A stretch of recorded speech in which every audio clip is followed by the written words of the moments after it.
So I will introduce our next session in a moment.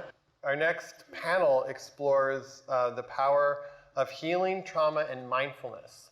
And trauma is a topic that I know has become more explored recently. I think we used to think of trauma as something that like veterans only have when they go to war, and now we're realizing like, wow, all of us have been impacted by trauma to some degree.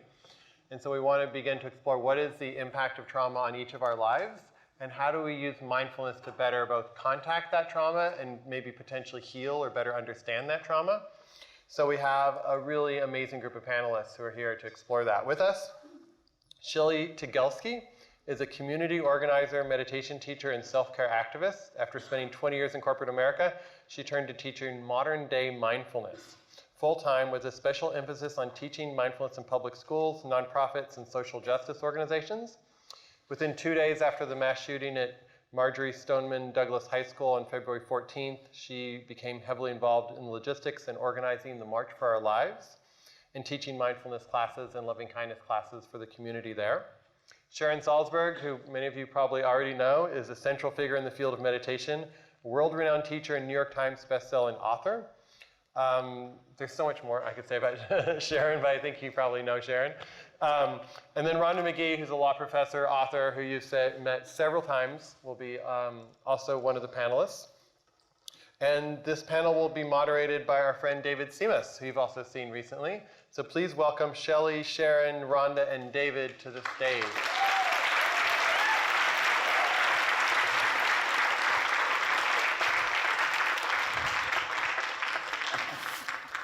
Good morning again, everyone.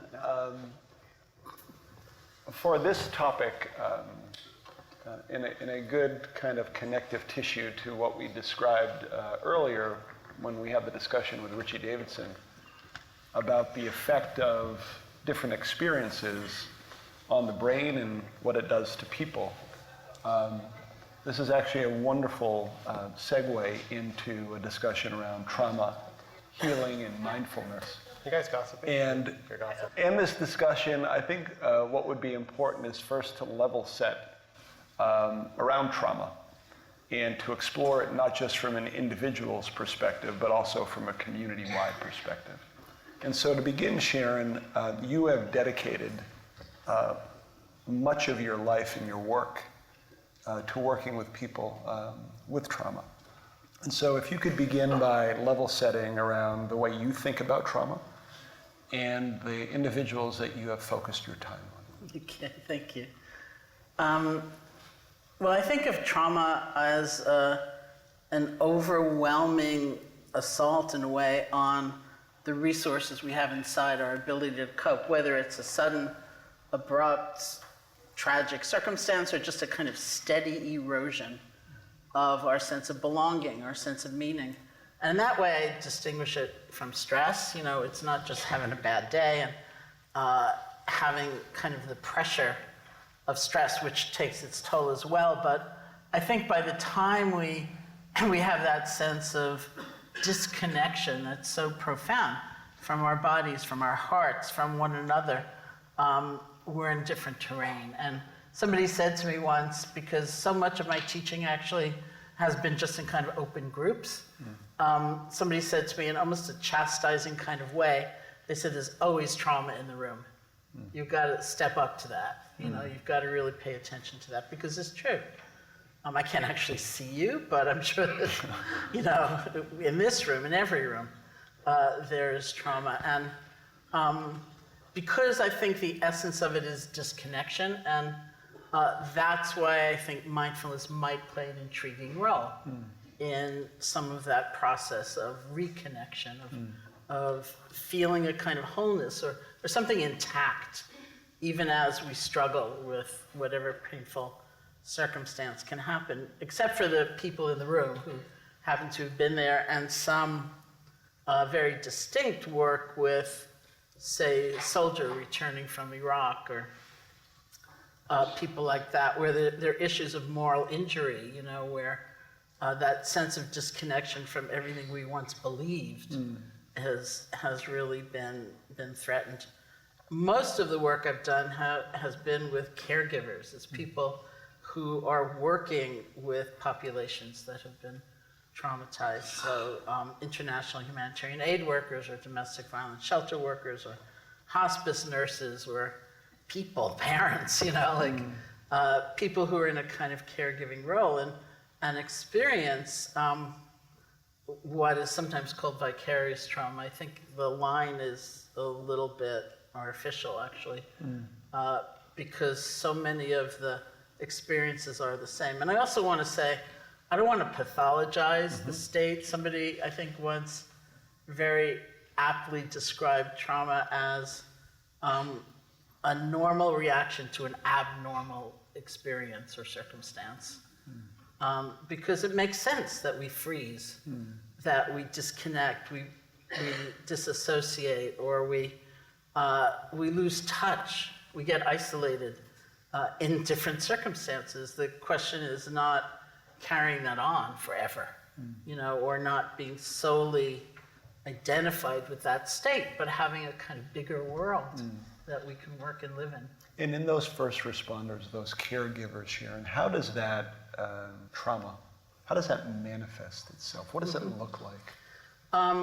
Aside from, the kinds of stress or burnout of exhaustion and fatigue and overwhelm, I think it does come into that territory where things suddenly seem meaningless. There's a kind of almost nihilistic perspective. And these are people like one aid worker I can think of was responsible for the question of whether to evacuate in Congo, and there was violence, there was threat, there were epidemics.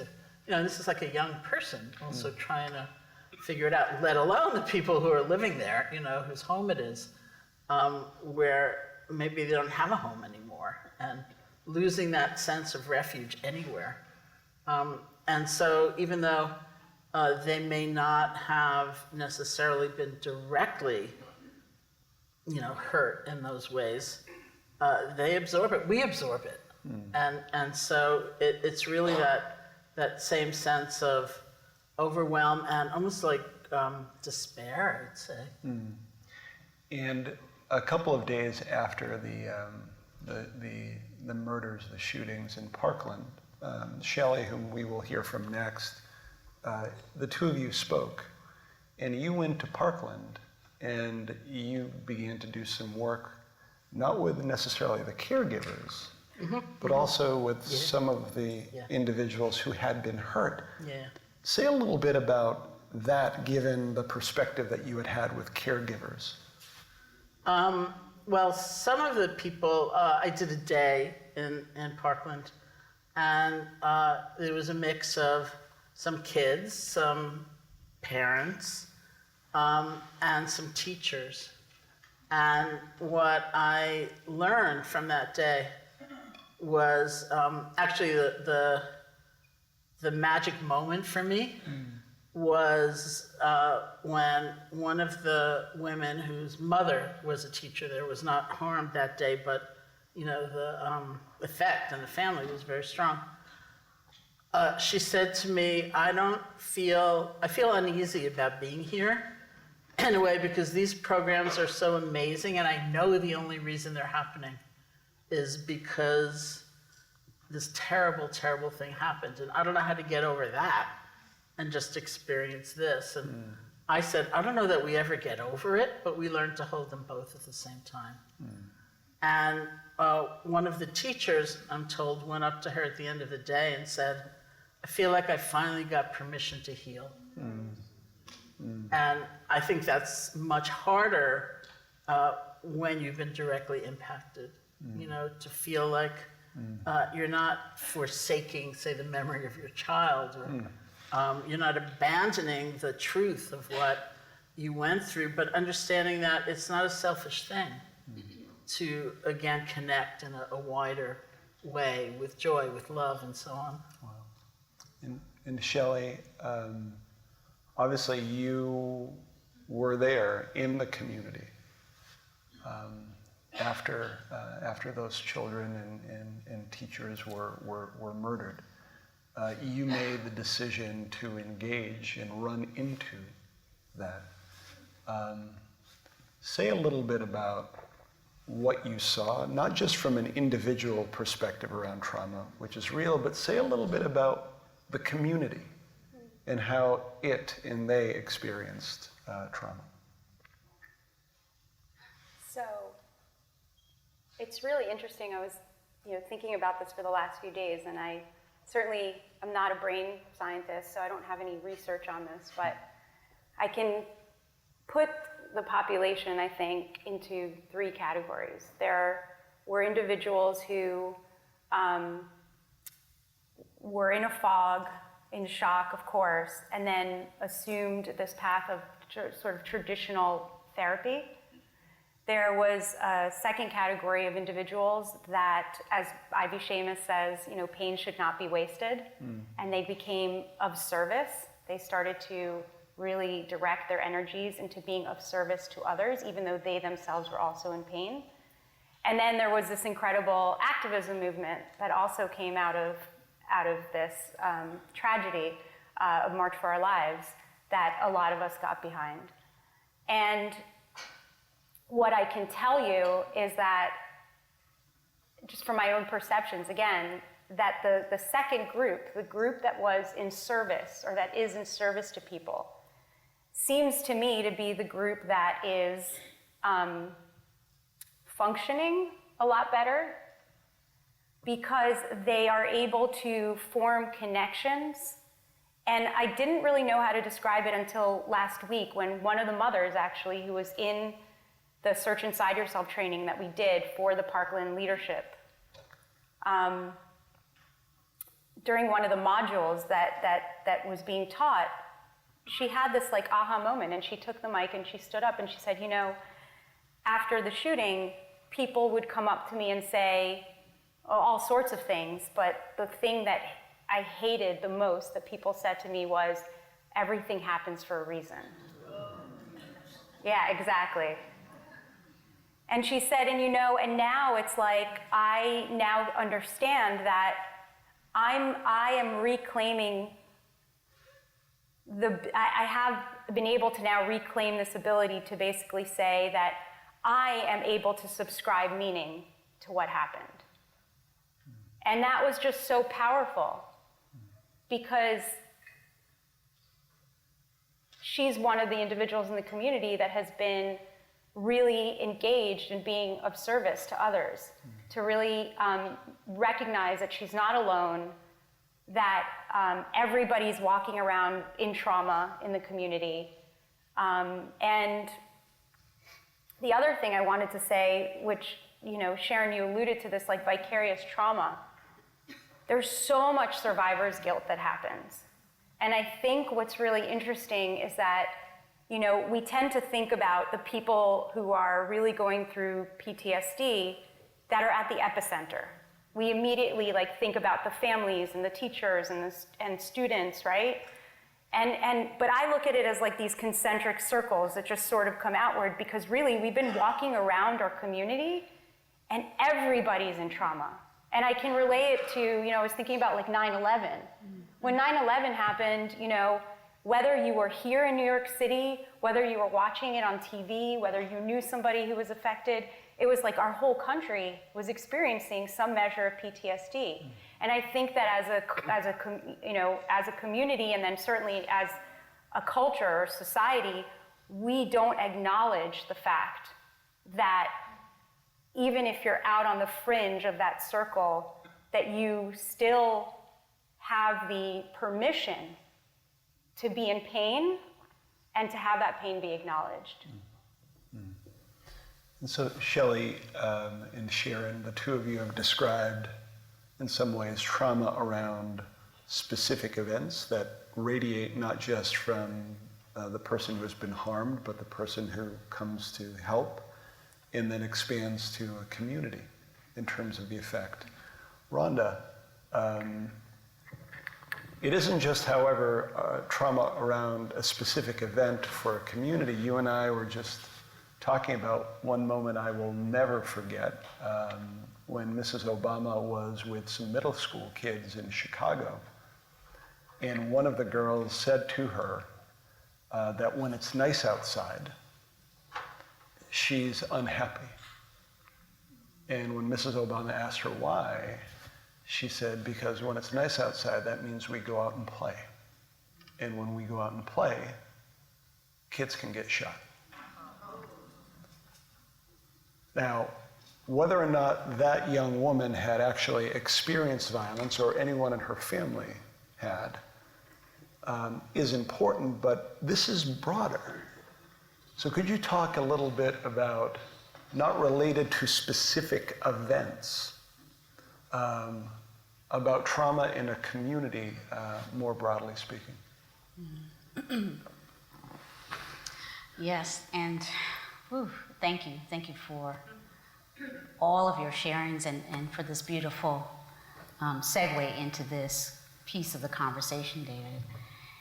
I just want to say, though, as I'm sitting here, I'm feeling some of the ways that what you're saying is kind of landing in my body, and I want to know if some of you as well are feeling some things. And this is, I think, sometimes when we bring mindful awareness into a conversation like this, some of us can feel like it's moving away from the substance in some important way. And for me, it's absolutely not. It's a way of dropping more deeply in. We're here.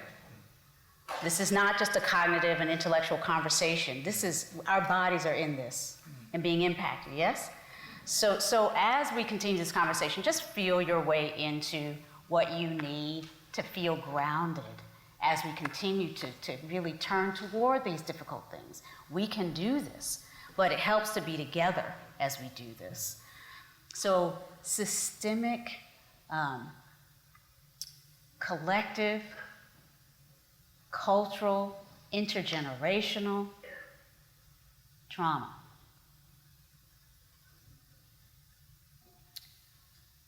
To think about, as you just described, David, the way that that young girl is carrying the sense of the impact of the vulnerability of people in her neighborhood to all manner of different types of violence. Again, the systems are, as I mentioned before, pervasive. We're all in these systems, and they're in us. And this, to me, is an example of what we may mean by that. As an example, what does it mean to say that oppressive systems are in us? The resonances, the traumatic resonances are in us. And so I think it's very important for us, as we're becoming more sensitive to trauma in the world, to really see that, yes, trauma is about how it is that the body responds to various incidents, whether episodic or gradual. We know from research that we inherit, there's genetic inheritances, so that if our culture, our family has, communities we live in or are associated with have experienced trauma, it's not just communicated in story, it's literally transmitted epigenetically in the body. Our genes are impacted by this. And they can be changed. So this is, I want to add this piece. This awareness, I think, can shine a light on some of the ways that awareness practices can support us in healing. Because research has also shown that mindfulness and other awareness practices, interpersonal, collective practices, can help change the makeup, can give us the lived experience that is essential to our healing. But it's very important to see that systemic patterns, conditions, circumstances like radically different levels of vulnerability to gun violence. Some of our communities are more vulnerable than others. Some of our communities are more vulnerable to the consequences of climate change than others, right? Brown and black community, impoverished communities of all colors, all backgrounds, are more vulnerable to all of these things that we're all suffering from, right? So I think when we think about trauma, to bring this systemic collective lens is essential, because some of us are just more vulnerable.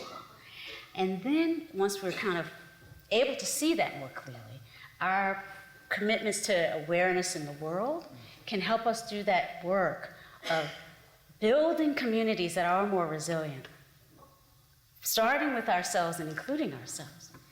And resilient not only in the ability to kind of make a way out of no way, as my grandmother would say, right, to get through no matter what comes, but are resilient in the ability to organize, to create ways of supporting ourselves and our healings that start in our communities and that extend into the political sphere so that we are creating a next generation that has a potential of suffering less, and thinking about what we're doing today, how we are together as a part of that healing that has potential to help us here and now, next generation, and the 7 generations to come.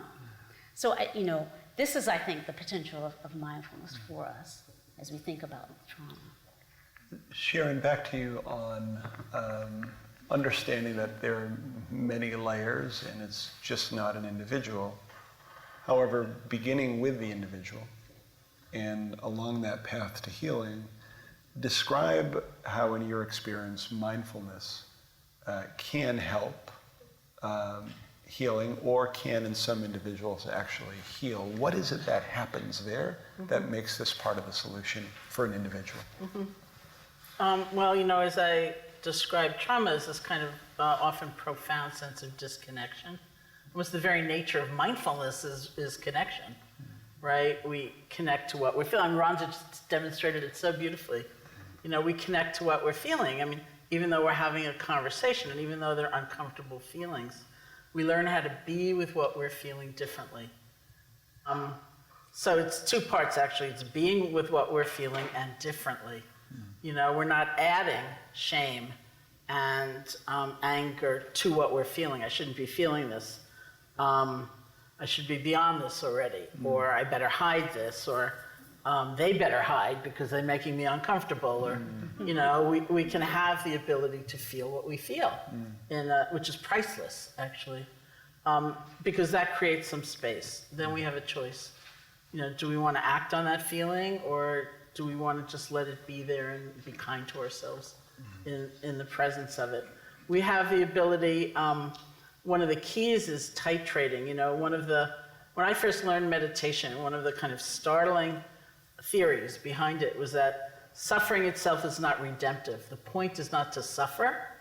The point is to relate differently to suffering, to joy, to everything in our lives. And we have the potential to do that. And so we learn to move in and out of a very distressed state. Whether you're talking about classic mindfulness or you're talking about kind of trauma-sensitive mindfulness practice, you don't just want to sit there and get overwhelmed, but you learn how to be with something uncomfortable, be with something that's easier. And maybe the heart essence of all of that throughout is caring about yourself. It's love for yourself, no matter what you're going through, which I believe is at the core of mindfulness anyway. When we were backstage and you were describing some first responders, specifically, police officers or firefighters, and people come at things differently, but there are cultures and norms around behavior and what can be said and what shouldn't be said. How have you engaged with those different cultures and norms of how to react? Well, that's always interesting. And it's also true, it's true for many people. I remember approaching agencies that work overseas with international aid workers. And people would say, well, our people get more than they give. They don't need anything. And then a little while later in the conversation, they would say, something that troubles me is that people aren't signing, they're not re-upping. That we seem to be losing people. And then this was a dinner conversation trying to persuade this program to do a mindfulness thing. And right toward the end of dinner, the woman sitting next to me said, what really bothers me is when people come back and they commit suicide. And I thought, whoa, that would bother me too, But that was an hour and a half later. Yeah. But I think that is actually changing with first responders, with police force, with firefighters certainly, where I think it's different and people understand how much pain people have been, and there's much more openness. Thank you, Sharon. And Shelley, for the healing process in the Parkland community, Sure. for the community, how does mindfulness tie into the healing for that community? So there was this really great sign that I remember seeing at the Women's March, and it's, I think, a quote from a poet, and it said, "They buried us, but they didn't know we were seeds." Mm. And what I can say is that, to use the metaphor really, and to take that metaphor, the suffering, I mean, we're all seeds. We were seeded with the suffering. We were thrown into darkness. It's dark, it's damp in there, it's scary. And you feel alone. But what ultimately happens is that when you are able to have this awareness of your suffering and sit with your suffering, and I don't want to say be comfortable with it, but really just label it, recognize it, not judge yourself, not have that like secondary emotions, tertiary emotions, judgment, then suddenly something miraculous starts to happen. You start to see the light. You start to see these glimmers of hope. And the sprout starts to form. And eventually this as you continue the practice, and as you start to, as trees do, throw roots down and connect to other trees, right? The tree grows and it flourishes and something amazing happens. It blossoms, there's fruit, there's other seeds, and you can start to seed others. And essentially, that's really what's miraculous about what's been happening in Parkland specifically, because we did this service trip called Parkland to Pittsburgh. And the connections between the two communities, this was within 6 months of the Tree of Life shooting.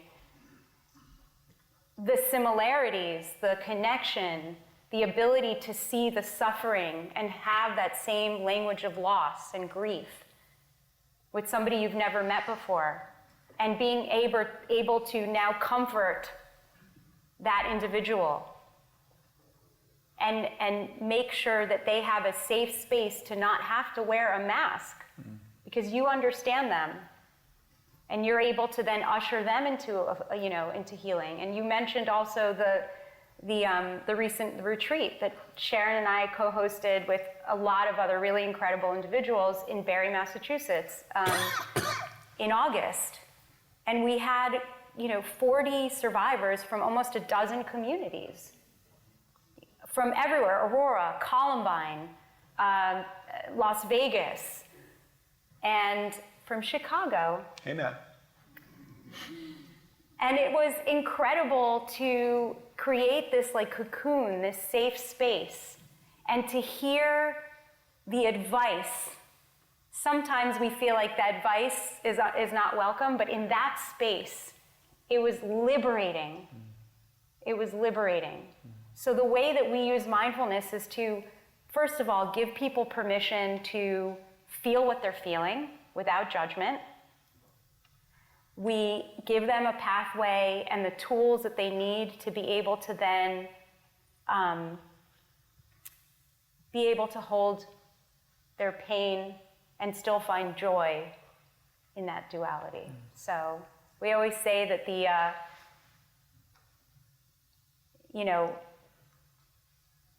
you've got to feel it till you heal it.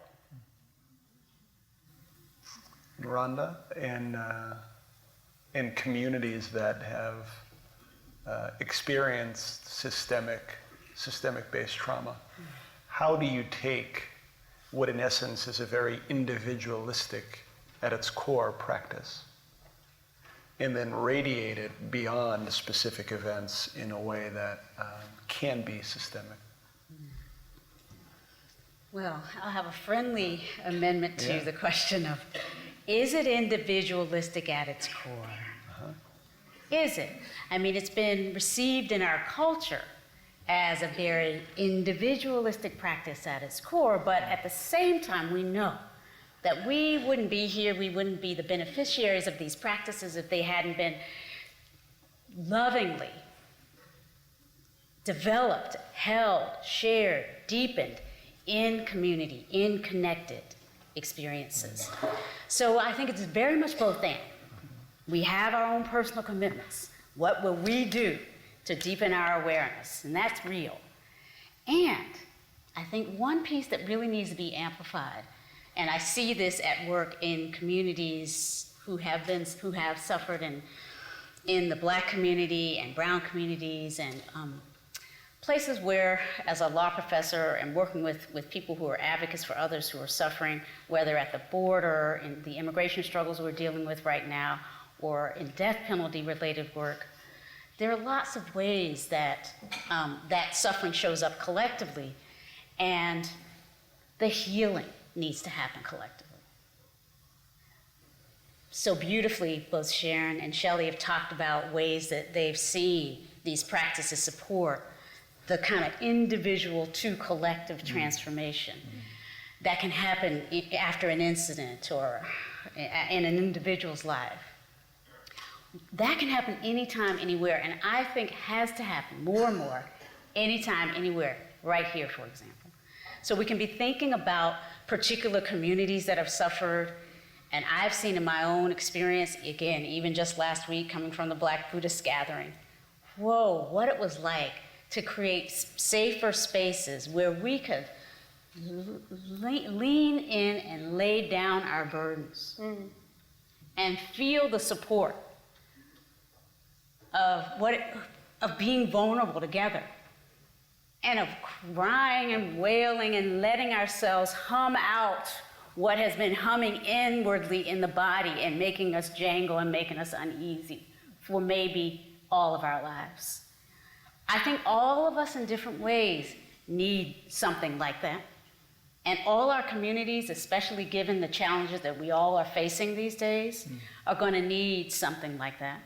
So I think this shift into the collective practice is something that, yes, it has specific implications and can help communities that have suffered, like Parkland and the African American community in San Francisco, which is, for example, reeling from so many different types of assaults and almost efforts to cleanse it out of the city, which is happening in a lot of cities with gentrification and high costs and all of that. These communities can benefit from these collective practices. All of our communities can, all of our communities need to, because we're all interconnected.